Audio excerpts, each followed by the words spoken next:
Skip it up and that up. Before iPods, before Discmans, yeah, even before Discmans, there was Sony's CD compact player.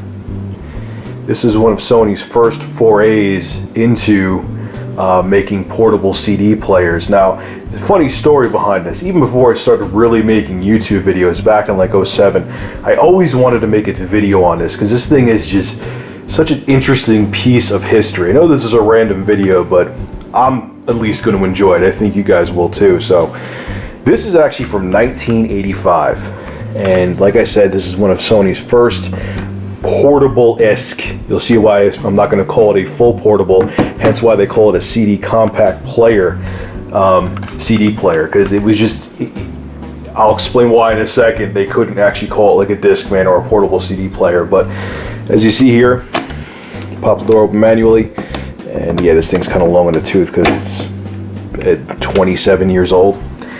And look at the mechanism inside. Now, if you know portable CD players today, they're plasticky pieces of crap. You have a solid steel under here. Nice, well-built machine. But hey, back in the day, I think this costed about $200. I looked up an article. So this was Sony's kind of hybrid step into the market. It was really a home unit, but it gave you the option to take it on the road.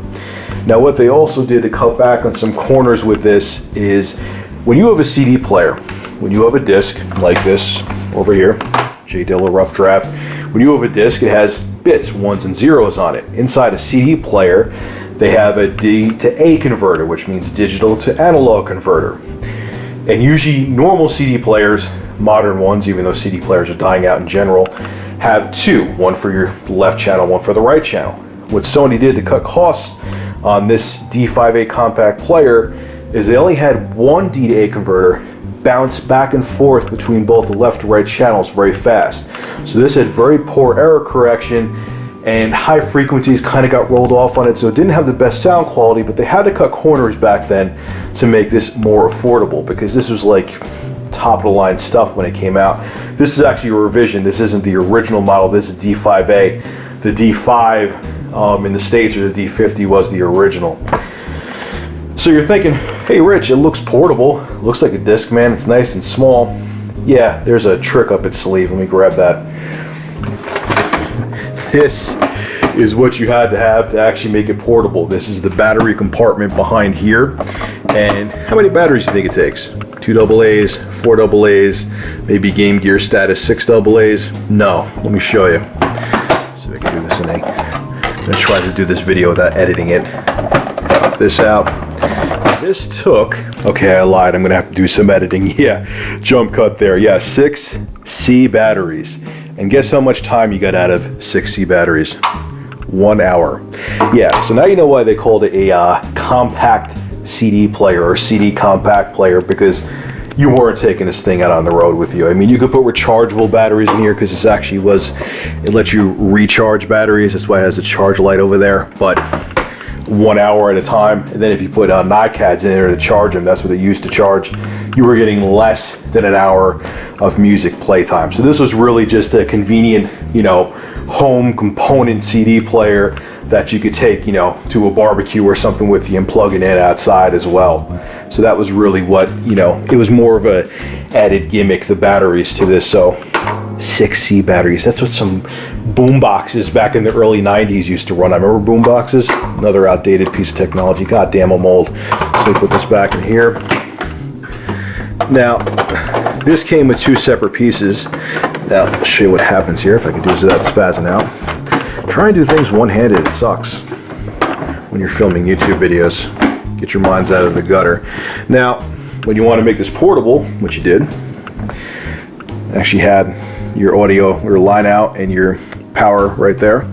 You would take this and you would slide it.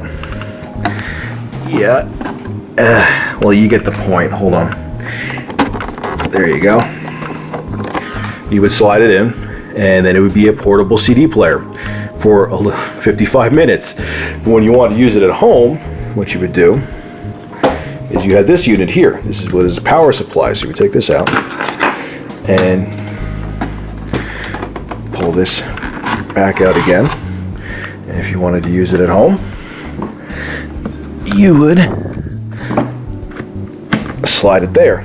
And that would be a home CD player you'd hook up back to your hi-fi stereo back in the 80s. So it's an interesting piece of history. The other cool thing about this, at least last time I checked it back 10 years ago when it still worked, I think it might still work now, we'll find out, is that this played burnt CDs. We'll even play CDs now, let's find out. Okay, so let's take a look at this thing in action. It was very bare bones in terms of its option. Now the light here is terrible, so very straightforward. Play, pause with your feathers, touch logic buttons here, and you had forward, back and forward, you had skipping tracks, stop. Nothing too special going on here. I think if you hit one of these buttons here, I can't remember, you could actually skip through the song, get to a certain part, but I'm not even sure if you could do that. I haven't used this in 10 years, I think I said before. I think it's been around that. I think it was right before I went to college. But anyway, let's crack it open. This mechanism is hurting. And put in J. Dilla Rough Draft. Man, if this thing still reads discs, that's nuts. I used to use this all throughout grade school. God, that sound. Yep, there we go. I'll be damned, this thing still worked. Didn't even hesitate. It didn't. God, the quality things were made with, man. Unbelievable. So a 27-year-old semi-portable CD player still works perfectly. Go buy a $20 CD player from Walmart now, the portable ones they sell by the no-name brands, and see how long those will last you. The laser in this was never replaced, by the way. I know that for a fact. This is my father's. Unreal, man. What an interesting piece of history. Now, I will play some music for you, but there's two things getting in the way. One, copyright, and two, YouTube's audio compression is so harsh that it would just sound like an MP3 anyway, but man, interesting piece of history. So once again, folks, before the iPod, before your Android phones you listen to music on, before whatever MP3 players you had, and this was what people considered cutting edge back in 1985 when Reagan was still in office. Unreal. Anyway, a little bit of a different video here. This is Rich of Review Tech USA. Hope you enjoyed it. Have a good one. Oh, by the way, the mode button here, this is how bare bones this is. I want to just add this in before I end this video. You only saw how much time was remaining for the whole album, and the mode button either lets you skip through tracks,